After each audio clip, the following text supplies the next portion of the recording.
is Suit Up Sports. Suit Up Sports. Where opinions are as sharp as a tailored suit. No fluff, no gimmicks, just unfiltered, hard-hitting takes on sports and a whole lot more. It's time to suit up. Now here's your host, DJ the Suit Stout.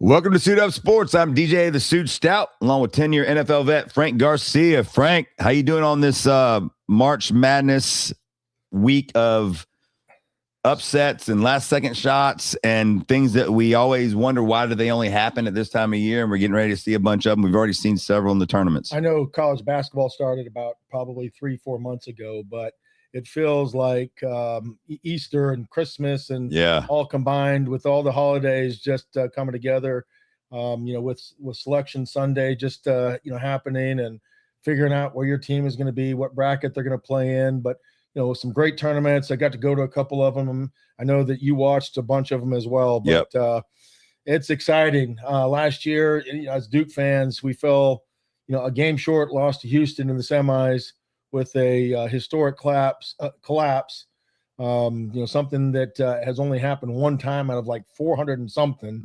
Unfortunately, Duke was the team that fell victim to it. But looking forward to it this year. It's going to be a great time.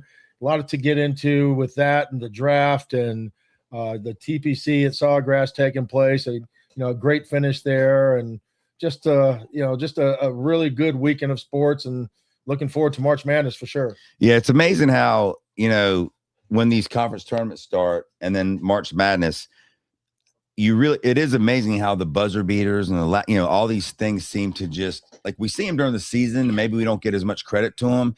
But now, just in the last 3 days, we saw Michigan hit a 3-pointer. There was like 5 in the last couple of days. Arizona with the buzzer beater. And Bradley, who I love. Yeah, it just seems to happen so much more now. And I think it happens during the regular season. We may not pay attention to it as much, but it's just the finality of everything, right? And that's where March Madness and college basketball has really got it right. It's what we wait for, when it comes to the NFL. Major League Baseball, they play these series, and NBA, they play series. So it's going to be best out of 7 for the most part when it comes down to the best teams. In college basketball, I think it opens up the field for upsets, and which is, something that if you like the underdog, you get to root for, and you see the teams that go to the Sweet 16 that have these incredible stories with them. And, same thing kind of with the NFL. I know they're pros, but, maybe that's something that college football can get to, but you really don't see it in football as much as you do in basketball because, one guy can carry a team, get hot from 3 and just Steph Curry it to death and go out there and carry a team to a big win, just like he did when he was, playing several years ago at Davidson. Yeah, well, this is the time of year where guys that you've never heard of do make names for themselves, and Steph's a great example of that. We knew Steph from being here in Charlotte, but across the country, no one really knew who he was, and then he puts on a show and ends up being a top 5 draft pick, and we've seen what he's done. So this is the time of year where stars are made and underdogs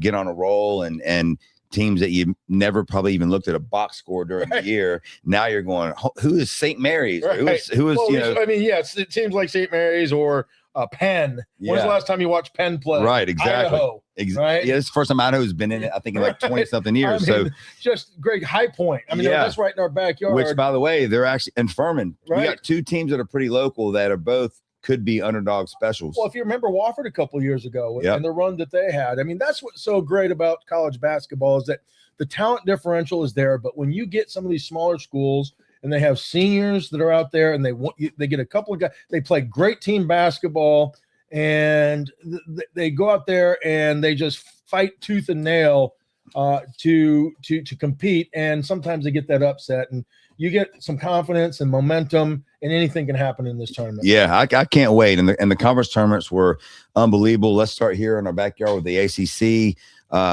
Duke comes in without their starting center and their starting point guard. We have Carolina without their best player, Caleb Wilson. So we felt that it could be an opportunity for Virginia or Clemson or somebody like that to make a run and maybe win it. And Virginia played great. And again, we're Duke fans, so I know people are watching this probably going, here we go. They're going to kiss Duke's ass. And that's not why I'm doing it, because we even thought I bet Virginia last night thinking that Duke would run out of gas. Caden Boozer, who was a highly prized recruit like his brother, hasn't played a lot this year. And when he has, he's kind of just come in and passed the ball around. We haven't seen the dog in him that we heard that he was in high school and those things. So we knew that he was going to have to play well. We knew that they lack depth at the big man position, and without Gamba playing, we knew that would probably hurt. But listen, I got to give Shire a ton of credit. People, some people want to question, is he a good coach after the Houston game last year? Listen to these stats. He's been the coach for 4 years at Duke. He has 3 ACC tournament titles. He has 2 ACC regular season titles, 1 Final Four out of 4 years for now, which was the game you were referring to earlier against Houston when they lost. And he's 67-6 in the last 2 years. Now, we know he can recruit. Put that resume against anybody in the country. And at this point in his career, he blows everybody out of the water. And so he took over a pretty good program from a guy that knew what he was doing. No doubt. And had who handpicked him for the job. Who handpicked him for the job. And he coached Team USA.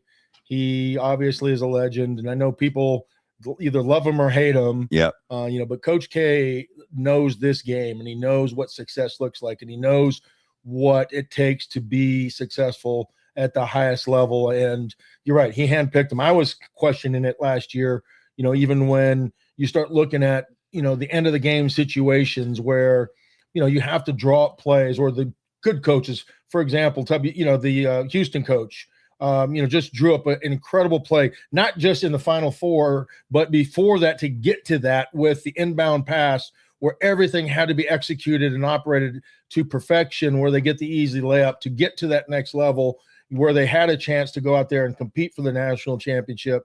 But Coach K, has done a great job, and Shire has done a great job, because I'll give you a perfect example. These coaches see players every day, right? And I know a lot of times when we watch these guys play in games, and I'm guilty of this, I know we all are because we're fans, we don't see what these coaches see on a day in and day out basis. And we watch what, might happen for this one, off night, or this one, 40 minutes that they go out there and play. And Caden Boozer is a perfect example of that.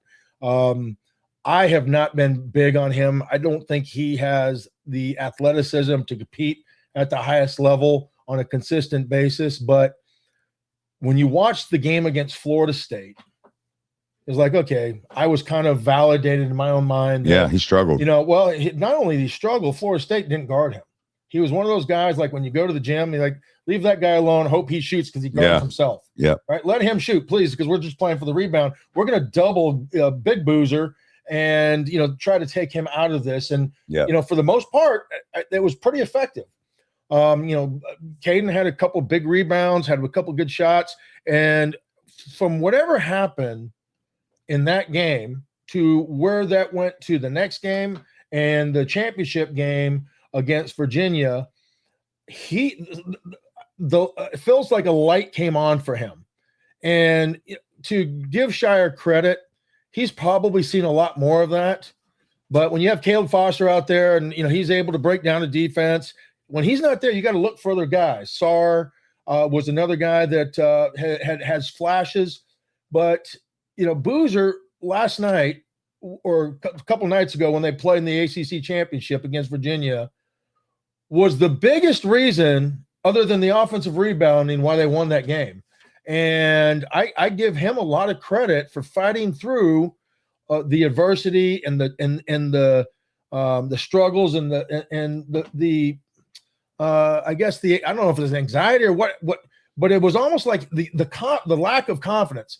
Something came on, and I don't know if his brother grabbed him by the damn hair and said, "Listen, we ain't losing." Yeah, right? They've won at every level, high school. Yeah, they've won championships and all American games. They're not used to losing, and it felt like bigger Boozer went and grabbed him and said, what the hell are we doing? Play the game. Yeah, and I compared him in our show last week to Foster, because if you remember, Foster didn't really do much last year until around this time.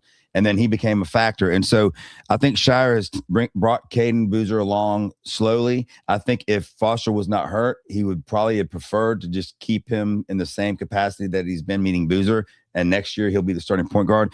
6'4", skills, doesn't shoot the ball as well as Foster, but he's great around the basket, rebounding, things like that. And I think that after that first game against Florida State, he was thrown into the fire. Like, what was it, like 3-4 days before the game, he finds out he's starting. It's his first time starting. Now he's in the ACC tournament, which they grew up watching their dad play in, and what a big time event that is. And I think after that first game, I think you're totally right. I think that probably Shire and his brother and his father probably said, look, dude, you're one of the top recruits in the country. You're a 6'4" point guard. A reason. Just go play your game. And I read a story where Cameron, the older Boozer, pulled him aside after that first game and said, look, dude, stop with these floaters. I know that's one of your shots and you're great at them, but go to the hole, be strong, use your strength. And in the second game, that's what he did. He was so aggressive. And then in the championship game against Virginia, I mean, he took, and I didn't get to watch that whole game. You were texting me and you texted me, I think maybe 12 minutes into the first half going, he's running the show. And I watch differently, when I watch games, especially if I'm critiquing a guy. I watch with I feel like a coach's eye, where I'm not looking to see all the fancy stuff. I'm like, what's he doing off the ball? Is he setting picks? What level is he at? And is he going to be a great basketball player, a great athlete, or a great teammate? All those things. And I'm not a basketball star, but I've watched enough basketball or sports just to know what greatness looks like. And last night was the first glimpse that I had of him. And I don't want to call him great because I don't think his talent level is off the charts, right? And I think that's going to be the one thing that always going to hold me back with him. But you could say the same argument with, what we have right now with Knipple. His talent, his athleticism wasn't off the charts. But his basketball IQ and what he does or what he did at Duke last year and what he's doing in the NBA right now, it's a different level. It's like he's an old soul playing in a young man's game. Yeah. And Boozer, Ken Boozer last night felt like he didn't make every play perfect. He had some mistakes, and that's going to happen, right? But he stepped up to the point where I'm not going to shy away from the moment. And I give the kid a lot of credit, and I give the coaching staff a lot of credit because they put him in the position that, hey, listen, you're a 5-star guy, right? You're here for a reason. Go get it, right? And did. Starr, who's a 5-star guy, who ever since they lost to Carolina has been playing great. He didn't have a good tournament. Now he always plays great defense, but from an offensive standpoint, he did not have a great tournament, and so they needed him to step up. And so last night he stepped up as well because the game before he did not play very well. He was cold, and I'll say this, for Boozer as well, for Caden Boozer. I think as far as like controlling the tempo and things like that, because even against Florida State, I don't know if he had the confidence, and Shire, I think, recognized that as well, that his brother Cameron was having to bring the ball up because Florida State's point guards were eating him alive with the pressure, and he was making some mistakes, and he was just out of sorts. And last night, he stepped up, and the game before as well. He stepped up and he took control, and he allowed at least Caden to get down to his position and point. Not to mention the guy from Virginia was just a freaking shot blocking machine. Man, it was like Ralph Sampson was out there again. 24 blocks within the tournament. Yeah. The previous record was set back when Tim Duncan played, and it was 13. Yeah. And this dude had 24 and probably had 10 of them last night because Boozer was just getting owned anytime he tried to move around in the low post, and normally has quick footwork and is able to get a shot up. This guy wasn't only long at 7 foot. He was athletic enough to be able to move his feet to be able to get to those block points and eliminated Cameron down low. It was the first game that I thought, is this guy overrated, right? Because every other game that he's really had, he's had that opportunity, to go out there and make plays. And until that last moment when he went up and he still challenged and was able to get that offensive rebound to put it up to kind of seal the deal, it was anybody's game. But I give them a lot of credit, and it was a great tournament for them, especially being down 2. and I'll say this as well for Duke, and I know we're big Duke fans, but great teams aren't defined by when they're great, right? They're defined by when they aren't, if they're able to overcome the obstacles. And as a guy that's won multiple championships, at all levels, just like you have with different sports, we're not always going to have our best stuff, right? But finding a way to get it done when you don't have your best stuff is the indication of a great team. And I think this has, the writings of a great team. I really do. I don't know if they're the most talented team in the country, because I think there's 2 or 3 other ones that are equal, but look who they've beaten. They've beaten Michigan up in New York. DC. They've beaten Michigan. They've beaten all these teams when it comes down to they beat it. Kansas. They beat Michigan. They also had Caleb Downs as well. So that's going to be a big loss. And their center. But if Boozer and Caleb, if they're center, I'm not going to even try to pronounce Gamba. I just say Gamba. And Gamba. If those guys get into foul trouble, this is a completely different team. But if they can stay out of foul trouble, this is a deep run, maybe a title team for Duke that we're looking at. Yeah, and I think it would be kind of ironic that last year when they had Con Knipple, Cooper Flag, Bayou Watch, and they didn't get it done, that this year they were the best team in the country last year. And Florida may have got them. I don't know, because they were athletic and long as well.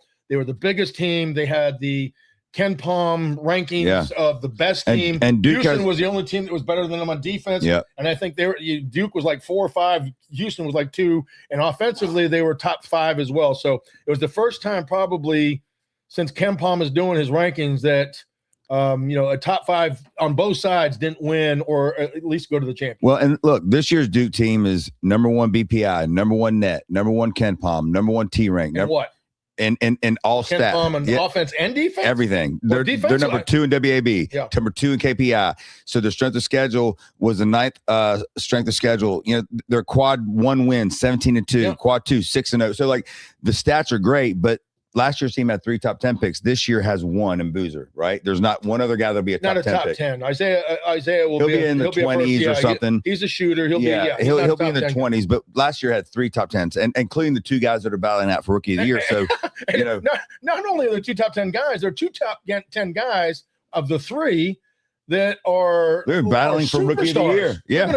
They're going to be the face of the Cooper Flag's going to be the face of the NBA, but Knipple is obviously, a bright star upcoming and could very easily be that guy as well. And I think the only thing that I'm pissed off about is they're not on the same team when we get to watch them here tonight. Well, I tell you what, it turned out good for both of them. But let's leave Duke now. We've talked enough about them. I know everybody watching right now is probably going, all right, put your pom-poms down. But I'm wearing the pom-poms for Duke. Hey, listen, we both. As you see my bracket, when you see, you'll see why. We'll get there. But let's jump into the brackets, and let's start with the ACC teams. Duke, we won't talk about. They're playing Siena the first round, and we'll dive into their path, because everyone's saying it's the hardest one. I think they are one of the only teams to be a 2 seed and lose to a 15 seed. So that ain't going to happen. They're not losing. I don't think they're going to lose. Our boy Nico is a Siena grad, so I'm sure he'll be rooting even harder against Duke. I'm guessing there'll be a 21-point spread. Yeah, I think they'll probably take care of business there.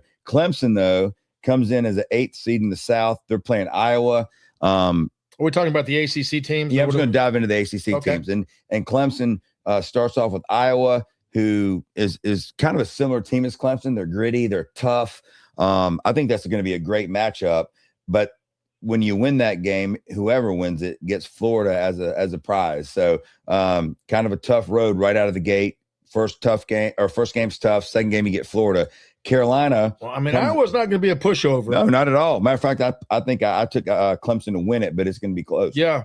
Carolina, 6th seed in the South, and they take on VCU, who had to win. I was watching the bracket shows today, and they said if VCU would not have won their last game, they would have not even got in. Well, they're in. Well, guess what? I think they've won 16-17. They're playing great basketball. We know that the Tar Heels are without Caleb Wilson, who's one of the top 4 or 5 players in the league. So it's going to, you got to give Carolina and Hubert a little grace here, because when any team's missing their best player, especially a kid like Caleb Wilson, who's a superstar. Duke's a completely different team without Cameron Boozer. So no doubt. Yeah, and this kid might be even a little bit better than Boozer with his Caleb Wilson's going to be a much better pro than Boozer, in my opinion. I don't disagree. So Carolina losing him, this VCU game could be interesting, and the winner of that game is most likely to take on Illinois, who at times during the season has looked as good as anybody. And it brought me.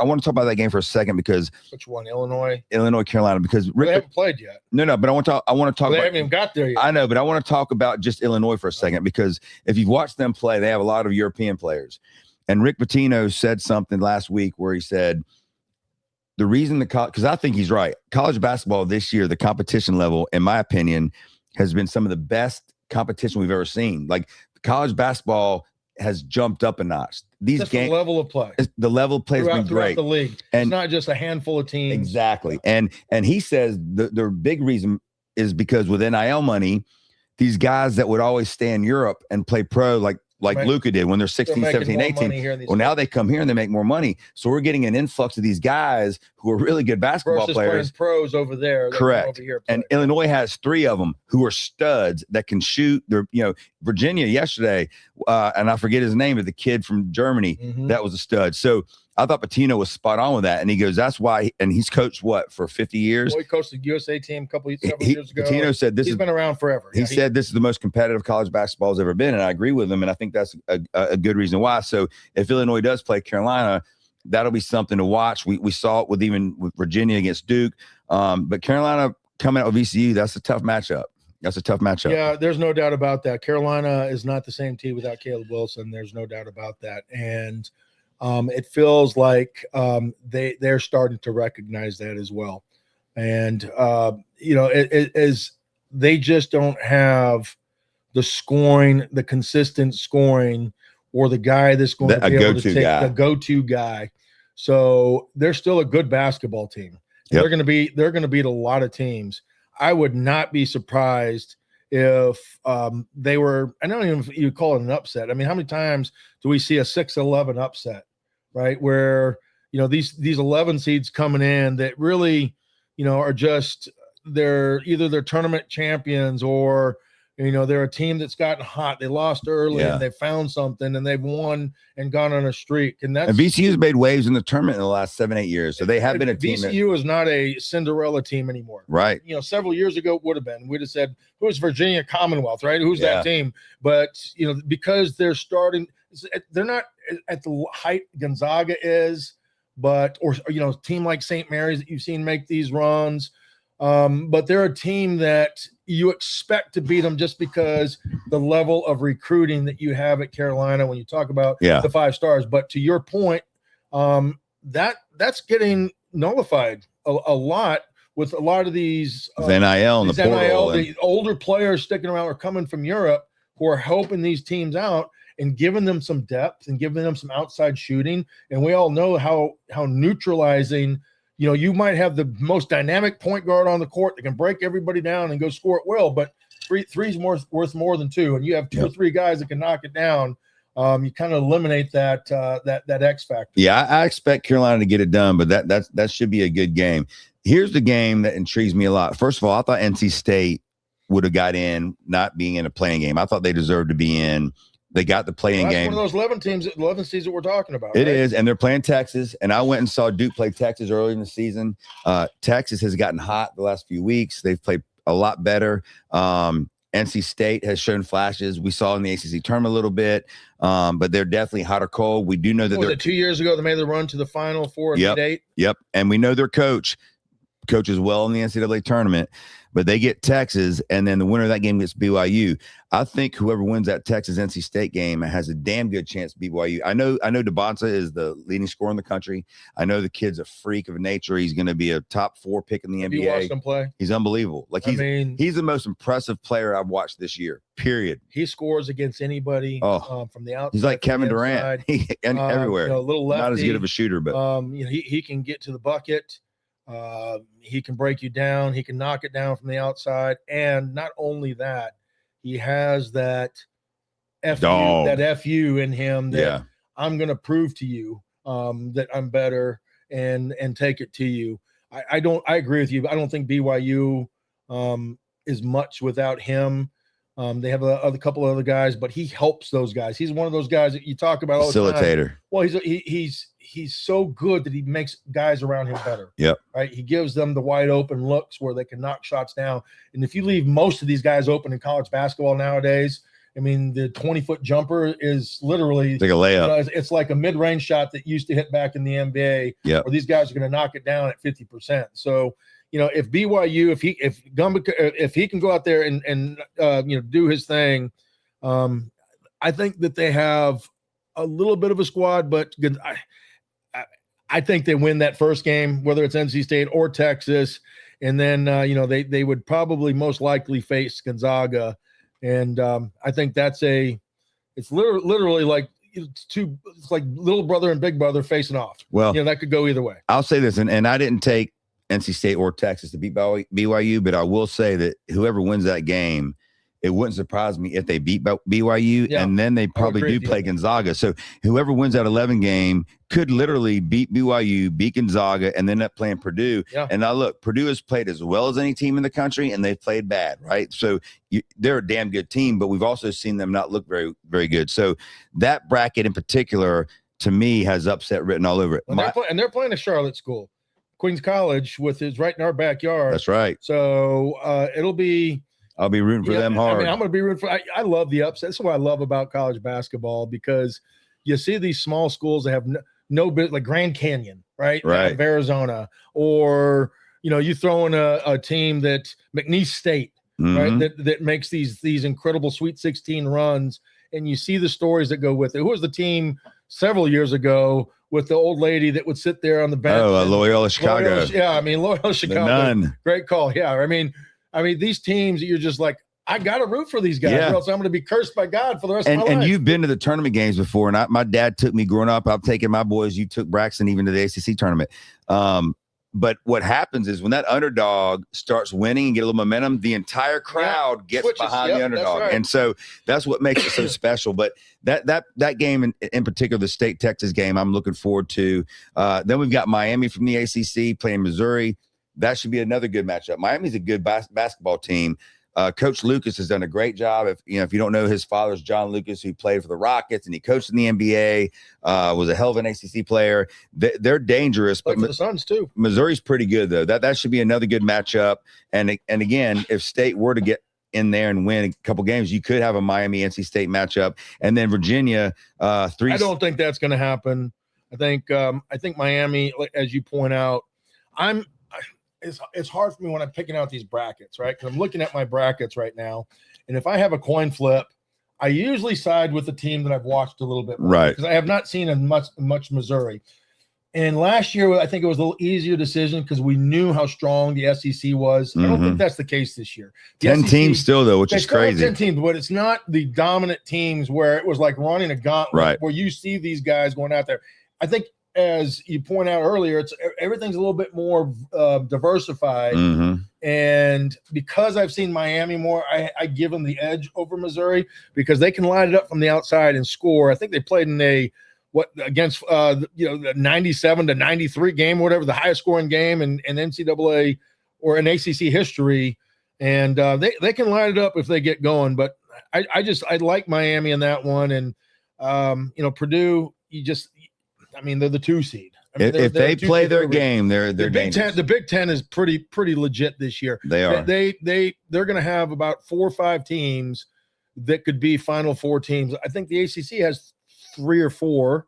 And I hate to say it, but Carolina's not one of them this year for me. Yeah, well, without Wilson, they don't. If he's there, then I think they have the potential and capability to beat anybody. I mean, they've beaten a lot of big time teams this year with them, but without them, I mean, you can't. You made a good analogy earlier. Without Cam Boozer, Duke's not beating a lot of these teams. So when you lose your best guy, especially a guy like Wilson, a top 5 guy. Yeah, I mean, the kid's unbelievable. That's right. Last ACC team, we got Virginia. They play Wright State in the first round. Virginia comes in as a 3 seed. They'll be taking on most likely Tennessee, who is the 6th seed. They'll face the winner of that 11 playing game, Miami of Ohio, who did get in. A lot of people thought they would not after losing the first round of their conference tournament. I think SMU, another ACC team, plays Miami of Ohio. You forget SMU. I do. And right? I think they're going to beat the crap out of Miami of Ohio. Miami of Ohio plays no defense. And so I think we could see another ACC matchup if SMU were to beat Tennessee. But Tennessee is pretty good. They got great athletes. They've got 2 first-round picks in there. I just don't know if they're guards, especially their point guard. And he's a Myers Park kid, so I love him, but he can't score. He can't shoot, and that worries me a little bit. What are you talking about? The kid from who? The kid from Myers Park, the point guard. I don't know why I'm forgetting his name right now. Yeah.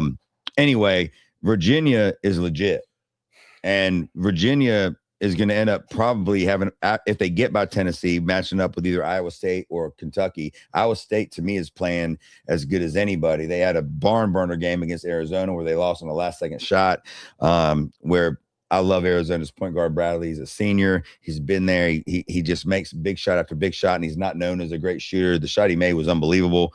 But I think Virginia comes in, and even though they lost to Duke in the championship of the ACC tournament, they've got to feel pretty damn good about their basketball team. Virginia, I think, is arguably the most underrated basketball team, that nobody's talking about that could make a deep run. I think they have a great coach.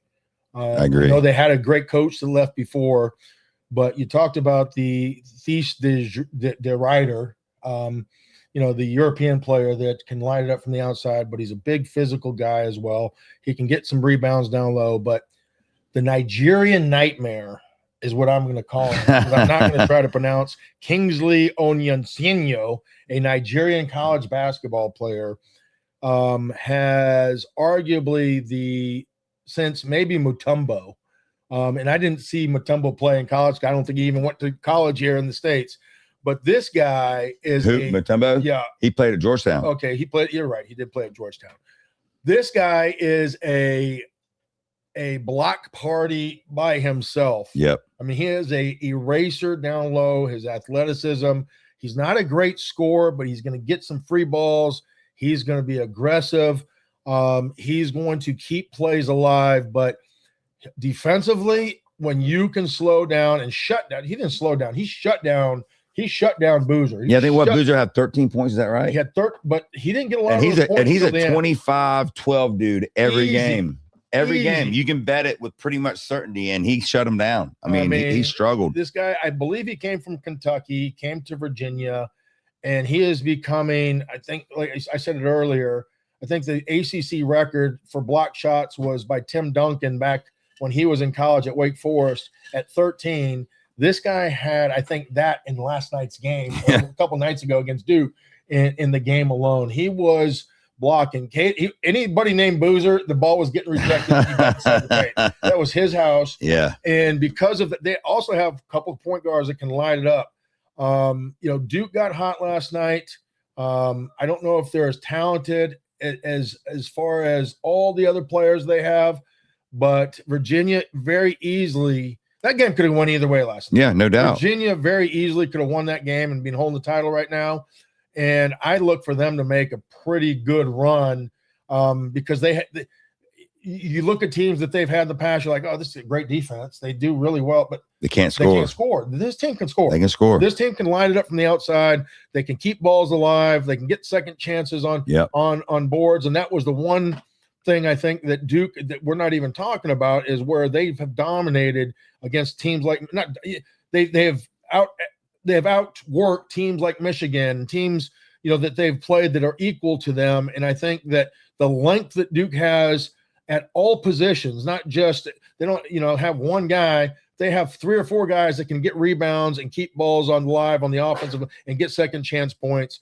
And that's where I think that you're going to see the difference between the good teams and the great teams. I do only think there's about 5 or 6 teams that can win the whole thing, unless they get shocked or stunned, by somebody else. But that next tier of guys, Virginia's there. I think they're right at the top of that next group of guys or the teams, that other than the 5 that we're talking about. That's Florida, Michigan. I think Houston is one of those teams. I think obviously Duke is one of those teams.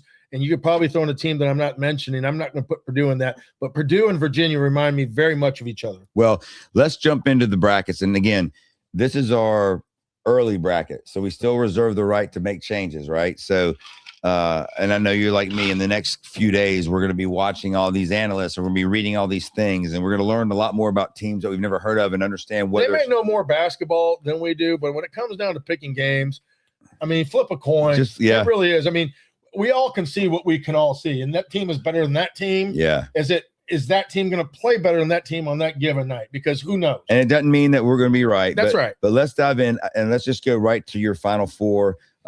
As of today, we reserve the right to change it, but as of today, who you got in the Final Four? I have paint, other than one team that I think has arguably more toughness than any team, including Duke, that's playing, and that's Houston.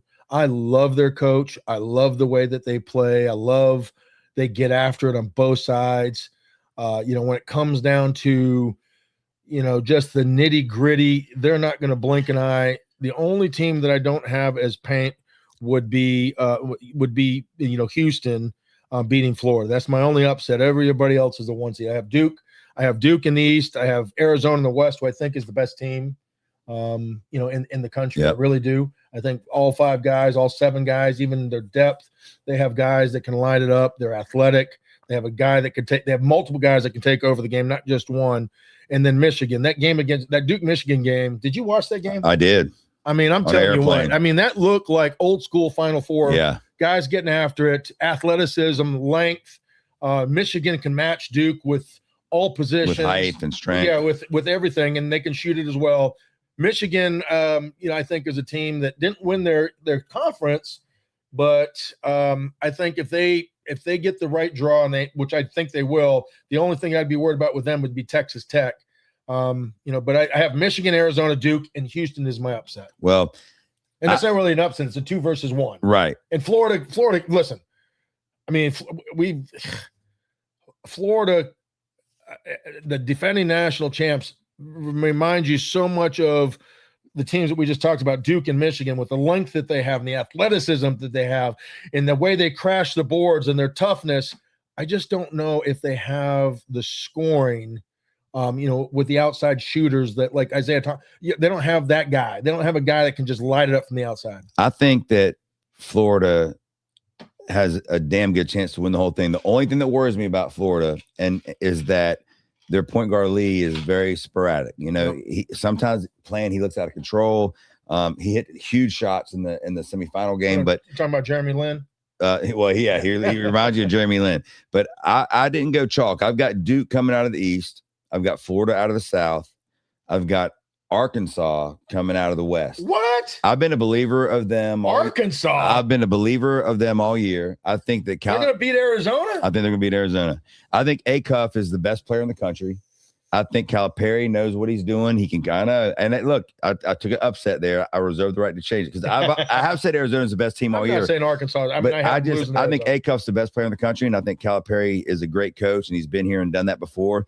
I think Arkansas is set up to create some damage, and then I got Iowa State coming out of the Midwest. I think Arkansas is hard too. They just won the SEC. They just won the SEC, and Iowa State lost on a buzzer beater to Arizona, and they had been playing great the last 2 or 3 weeks. They're healthy, so to me, Iowa State and Arkansas could run through this thing. Now, Iowa State would have to probably go through Michigan, and as you just mentioned, you have Iowa State beating Virginia. Yeah, I've got my championship Florida against Iowa State. Florida against wow. I know. This is my first bracket. Like I said, I reserve the right to Iowa change State. it. When's the last time Iowa State's been in the championship? I don't think they ever have been. Well, that's what I'm saying. Yeah, I don't think they have. And I think and I got Florida winning the whole thing. So you have Florida repeat. Yep. When's the last time that's happened? Billy Donovan did it. Yeah. There and what was the guy's name? They were loaded. Noah. Noah. Yeah. Yeah. His dad was a famous tennis player, and he played for the Bulls for a long time. That's right. Ponytail that I'm very jealous of. But yeah, I just think Florida, they've got height. Every guy on that team can run. Condon, their center from Australia, block shots. I just think that they have everything. Now, I don't know if you saw their point guard does. I don't know if you saw the athletic play that he had a couple nights ago, but it was like one of those moments where you're like, oh, white guys can jump. Well, and they got 3 of them. I mean, he looked like, just like, where does that come from? right? And that was one of those type of moments. I just think that they have everything. The only thing that worries me again is a point guard. And the thing I love about Arizona is Bradley, their point guard, who's a 4-year player, and he's not a great scorer, but every time I watch them play a tight game, every time he's the guy that wins it for him at the end. Every time. And so that would probably make me lean them in most cases. I just think Iowa State, I just think Arkansas, and I think that Duke and Florida are the teams that are going to get there. Let me ask you a question, because it's funny how, you know, these teams and the way college basketball is played goes in like cycles, right? It seems like, you know, even in the NBA right now, we're seeing these 6'7" to 6'9", 6'10" guys that really don't have a position. They can go out there and just crash boards. They're athletic. They play hard, both sides of the court, and they have a lot of them. You know, you look at what OKC did last year, and I know they had the superstar, you know, with the MVP in the league, but you know, look at Houston. Look at you know, the teams that were, you know, competing for the Final Four, the semifinals last year in the NBA, and you look at what happens here. We weren't really if you look before that, it was always about, especially when you got to the tournament, deep in the tournament, if you don't have a point guard, you can't win, right? Because you can't control the pace or the tempo. Yep. It seems like that shifted a little bit, because when I look at these teams, that's the biggest concern that I have for my team, our team, which is Duke, is that they don't have the point guard that can take over a game, that everybody can get to their spots and operate the same way. You know, you've seen, you know, guys like Boozer go out there and have to bring the ball up at times when the other team may have a more, and he's actually good at it, but you're right, because he's going to be mismatched if they're playing the way that they're playing. But that's the one thing that concerns me, is that when you look at point guards amongst the teams that are left, I would have to say Michigan and Arizona have probably two of the best. Duke is a question mark. Is a question mark with potential to maybe. They did say Foster could be back if they get to the grade A. If Foster comes back, I would have no problem saying that Duke is the best team. They're going to win it. But because he's out and we don't know what his level of play is going to be, I'm not buying, you know, Caleb Boozer to make a deep run with him having to control the clock or the ball in crunch minutes when it comes down to making the right play, right? And, you know, it's what hurt Duke last year. It really did. I mean, you have to have Cooper Flagg coming up with the ball because their point guard is so sporadic. He could either be a home run, but well, just look at the first Carolina game. Well, Foster was not good. Right. Turned the ball over, wasn't making his shot. So you're right. I agree with that. Well, and look at last year when we lost to Houston. I mean, when our point guard last year was on there, and the team is better in the country when he's hitting shots, but he could also shoot you right out of a game. Yep. So that's Boozer isn't going to shoot you out of game, but if he's going to have to make some shots when it counts, because if they're just letting them slough off and they're giving you that wide open three like Florida State did, and he's not willing to take that shot, that could be a problem for Duke down the stretch. Well, let's move on. We've given our Final Four. I have Florida winning it. Who do you have winning it? I have Duke, Arizona, Houston, Michigan, Duke, Arizona. What year would that be? 2001, 2000, something like that. 99. That's going way back. Yeah, going back to when Boozer, I think, might have been on the damn. He might have been. Yeah, and playing Arizona with Stoudemire and those guys. Arenas, maybe. Yeah, that's right. So that would have been the last time I remember those two teams matching up, and it was a great game. Billy Olsen against Coach K. But I have Duke winning it and playing Arizona in the Final Four. Well, in the championship. I'll be happy if your bracket works over mine. I would love that. Just because of that. Yeah. I might even actually, you know what? If I could pick two teams that I have rooted for my entire life, that'd be the two. Those would be the two. That'd be the two. Right? Those would be the two. And I might even take my son to go that game. Where is the national championship? Indianapolis. Okay, yeah. So maybe Pat McAfee will hook you up. Stay at the Thunderdome. Right. And all right, well, let's move on to Panthers football. We talked a lot about this last week. Dan Morgan has just been drilling free agents. He's been filling hole after hole after hole. Be careful. That's if you played that differently without that, that might sound a little. That's true. That's true. He's been drilling free agents hole after hole after hole. And since careful what you're saying there. That's true. But since our last show, you know, I know that one of the holes that you and I both you weren't worried as much as I was about left tackle, but I was really thinking they have to figure something out there or in the draft, and they still might do it in the draft. But they signed Rasheed Walker, who's one of the top-rated pass-blocking left tackles in the league. Played at Green Bay.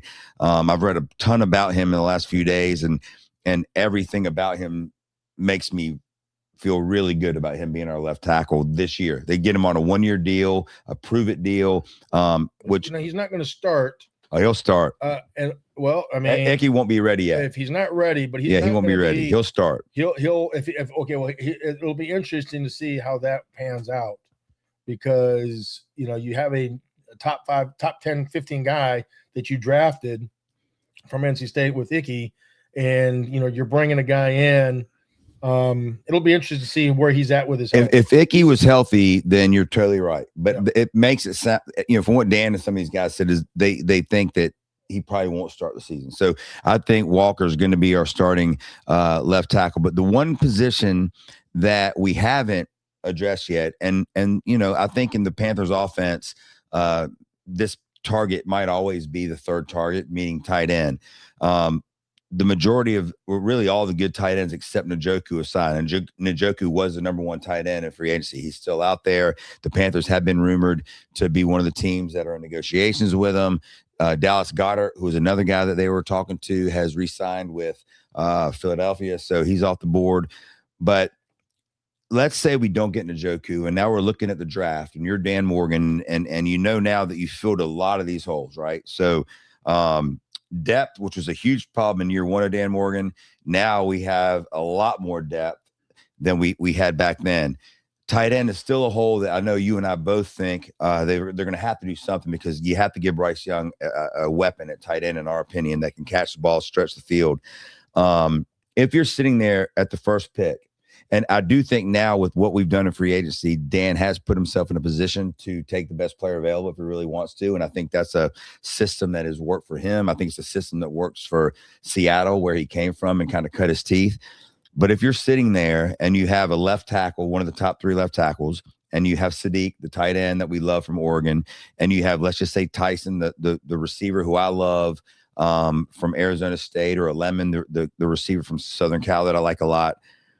What are you picking? If Frank Garcia is a general manager and those guys are there, what's your I think that for the way I am going to pick, and I'm not sure if Dan is going to, agree with the philosophy that I'm going to use, but I don't draft for need as much as I do for best available, because we're not looking at a 1-year fix. Right. I think you have to take those things into account when you come to priority. But if when you start looking at this roster, if what they have on their board is a left tackle that's higher rated than anybody else, I would have no problem with them taking a left tackle or another offensive lineman. The problem is with tight end is a lot of people are going to find value 2nd, 3rd, 4th round. Right. With guys that can do almost as much. And I think that's going to be, the question mark for me. Jatavian Sanders, Tommy Tremble, Mitch Evans, James Mitchell, they're all kind of one-trick ponies. When you look at what they do. I mean, Tremble is going to be an average blocker. He's going to be a little bit H-back. He's going to move in motion. He's gotten better every year. He's a good athlete, but he's not going to be able to knock guys off the ball. That's why they're going to bring Mitchell Evans in, the big 6'7" guy from tight end, who's a traditional guy.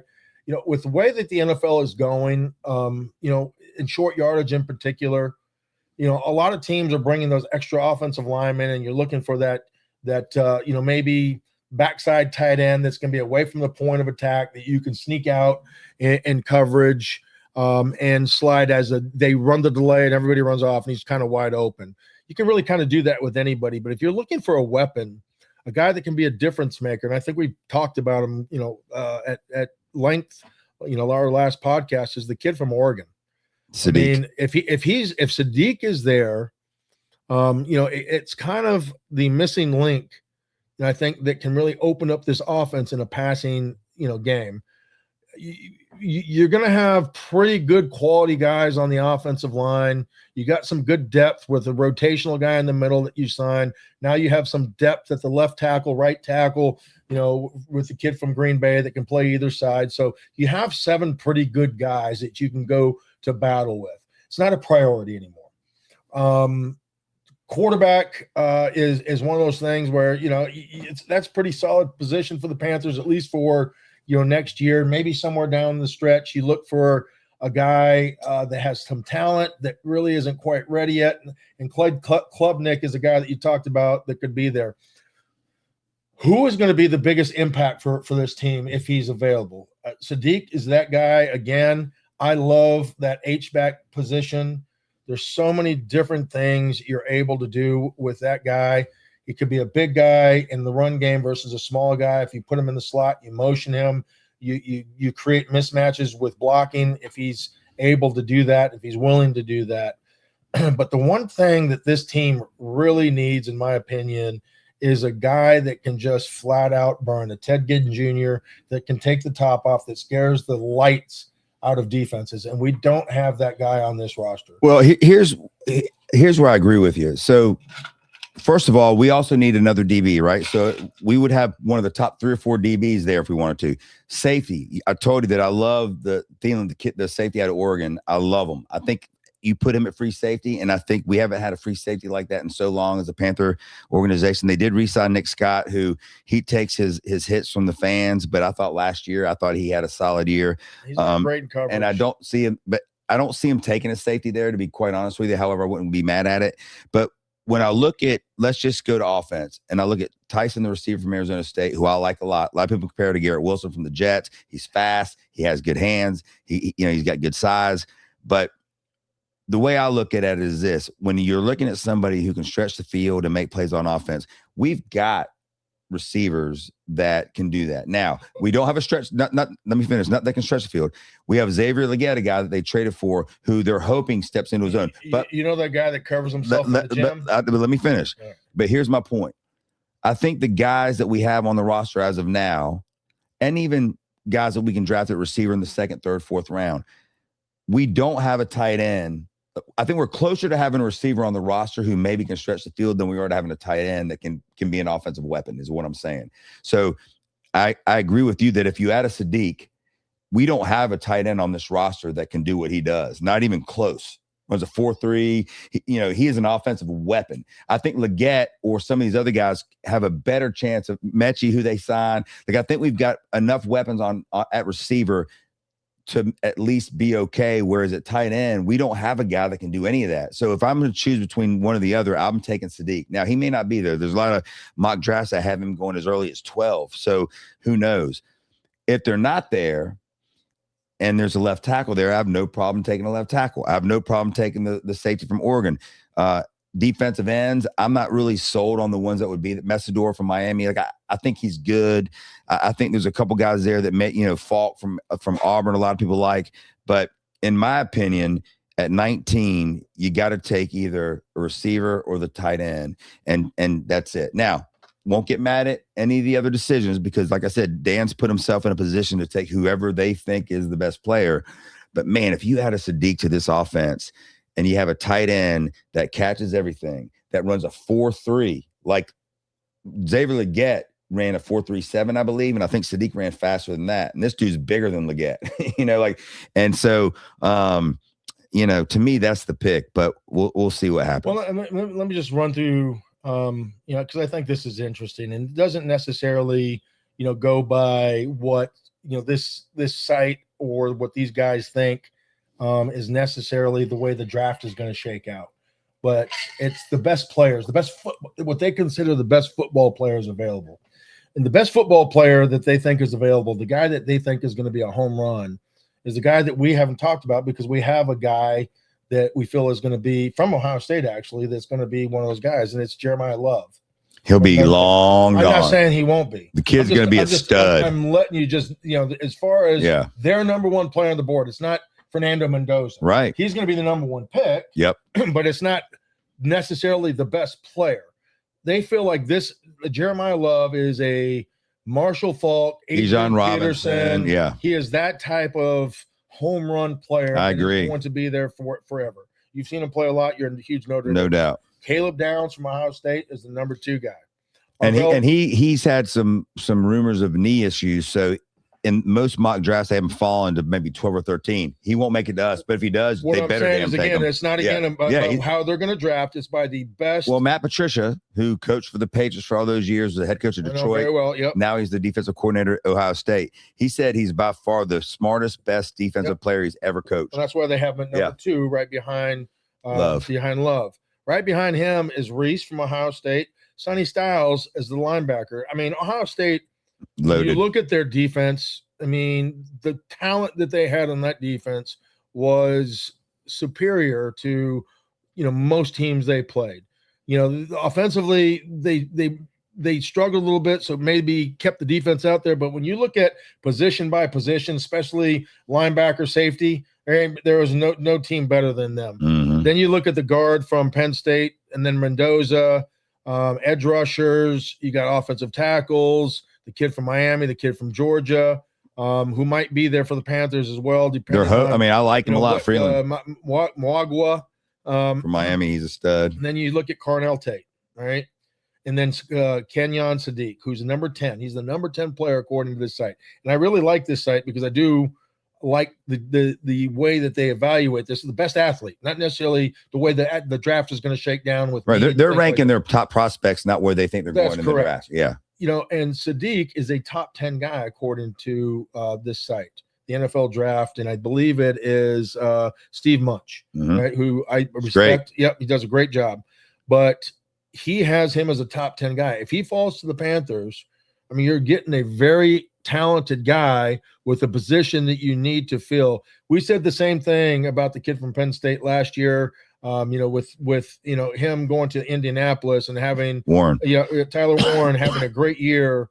And, before I think he got banged up a little bit towards the end, but he was having an incredible year. Sadiq is a better, I guess, a faster athlete. He's not as big as Warren, but he's faster, agile. Yeah, all those. But then things. right behind him, and I'd be okay with this as well, you have Jordan Tyson from Arizona State. That's the kid I love. So, I mean, that's the range. If I'm Dan Morgan and I'm saying we really need to draft a guy that is going to complement our number 1 guy in what we did last year with Tet McMillan, and he's our possession guy. If I could put him as a possession guy where I need a first down, I need 10 yards, I'm going to run a route with those 2 guys on the same side. I'm going to run this guy off, and I'm going to have him break underneath where he's going to have the window to throw, and you have Bryce throwing the ball to that. I mean, that's a lethal combination. And I agree. Do the same thing with Sadiq, by the way. You just have to bring that in a little bit to the next box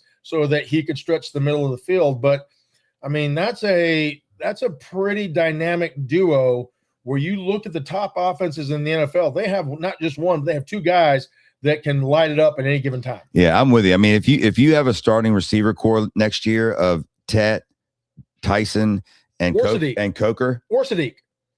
Right? I was going to say, or Tet, Coker, Sadiq.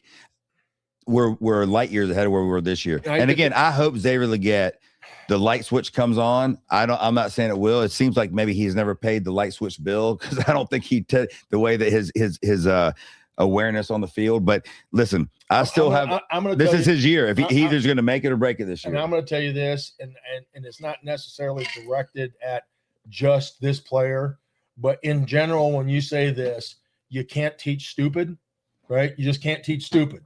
You can tell them over and over and over and over and over again, right? At some point, you got to move on from he just doesn't get it. Yeah. Right. And I'm to that point with Legette. I'm not saying he's stupid, but you just can't teach stupid. Well, here's the deal. They're not giving up on him. They say that the kid works his ass off. He works the number 1 pick. And he works hard and all those things. So it isn't effort. You're right, though. But sometimes it just doesn't click for some people. So hopefully going into his 3rd year, it clicks because they need it. But if they drafted Tyson at 19, then they don't need it as much. And that creates competition, which maybe that does turn the light switch on. So I think Dan Morgan and Tillis have done a great job putting themselves in a position with this draft where they can just take the best player available. They don't have to fill a need. They can take a guy that, even if he's going to, let's say they do take a left tackle, even if he can sit this year, and then that frees up, instead of having to give Eki all that money, they can now. So I think Dan and Tillis have done a masterful job thus far. I would love them to sign Njoku. If they get that tight end, now that's a whole different ball game in the draft, because now you could take Tyson, you could trade back, you could trade up. Who knows? So I think the Panthers put themselves in a great position. I also think that March Madness puts us in a great position, because now we're going to be watching basketball on Tuesday night, Wednesday night, all day Thursday, all day Friday. I'll be in Vegas, which you and I were there last year for March Madness, which is always a great time to be there. So I can't wait. Well, I hope all the ACC teams kick ass, even Carolina. I would love to see all the ACC teams move on and create some damn, well, maybe not Carolina. Maybe I just lied. But at least if they don't, they have a good excuse. One thing I am doing is I would love Caleb Wilson, though, to be the Hornets' first round pick next year. I'd take that right now. Yeah. Oh, my God. I would take him in 2 seconds. Oh, my God. You meant the youth. Oh, my God. Scoring. That dude. And he's a dog, too. He plays hard. So everybody enjoy your week. Enjoy March Madness. And enjoy the Panthers, which aren't done yet, I don't think. I think it's going to slow down now, but I'm sure they're still going to put a few more pieces. But now we'll start getting into draft talk and see what happens with that. But enjoy basketball. Enjoy your week. We'll see you next week.